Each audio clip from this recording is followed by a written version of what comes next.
Aktar minn 16,000 negozju f'pajjiżna se jkunu qed jibbenefikaw minn rifużjoni ta' 50% tal-kontijiet tad-dawl għan-negozji tul ix-xahar ta' Lulju, Awwissu u Settembru. Dan bħala parti mill-pjan ta' reġenerazzjoni ekonomiku li tħabbar mill-Prim Ministru fil-bidu ta' Ġunju li għadda. Din il-miżura se tkun qed tiswa 35 miljun euro. F'konferenza aħbarijiet il-Ministru l-Ekonomija, Investiment u n-Negozji żgħar Silvio Xkembri għal kif wara diskussjonijiet man-negozji ġie deċiż li tiżdied l-għajnuna massima għal 7,500 euro, flok dik imħabbra oriġinarjament ta' 1,500 euro. Il-Ministru Xkembri qal li għal din il-miżura se jkun hemm żewġ kriterji skont in-numru ta' ħwienet u n-numru ta' impjegati. Ġie spjegat kif dawk in-negozji li jħaddmu bejn ħaddiem u 9 ħaddiema u għandhom negozju wieħed se jingħataw għajnuna ta' 1,500 euro. Dawk li jħaddmu bejn 10 u 19 il-ħaddiem b'żewġ arloġġi tal-kont tad-dawl se jingħataw għajnuna ta' 3,000 euro. Dawk li jimpjegaw bejn 20 u 29 ħaddiem li għandhom 3 negozji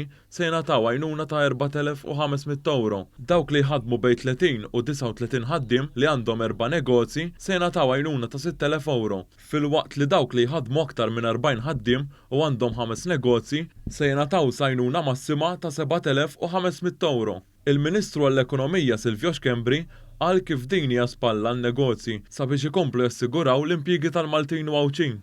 Gvern jatem ta' spalla n-negozji ħalli bekk inkomplu nassiguraw il-ħaddiema li jkollhom l-impjeg tagħhom assigurat u nkomplu nkabru tkabbir ekonomiku ħalli kemm jista' jkun nelbu din l-isfida kemm jista' jkun malajr. Ġie spjegat kif dawk in-negozji eliġibbli għal din ir-rifużjoni fil-kont tad-dawl huma dawk in-negozji li rċevew l-għajnuna tal-Gvern fil-ħlas tal-pagi. Min-naħa tiegħu il-Kap Eżekuttiv tal-Malt Enterprise, Kert Farrugia, spjega kif mill-bidu ta' Settembru in-negozji se jirċievu email biex imbagħad japplikaw b'mod online. Waqt li jimlew din l-applikazzjoni, in-negozji jridu jdaħħlu 4 affarijiet fosthom in-numru tal-kont u verifikazzjoni tan-numru tal-kont. Aħna bħala Malt Enterprise tru sistema automatizzata li ħloqna għal COVID Wage Supplement nafu il-dettalji tal-kontijiet bankarji ta' kull business li applikatu li allura għadditinna il-kont dettalji tal-kont bankarju tagħhom, aħna nkunu qed nirċievu il-kont u nagħtu sa 50% ta' dak il-kont rifużjoni direttament fil-kont tal-bank ta' dak in-negozju.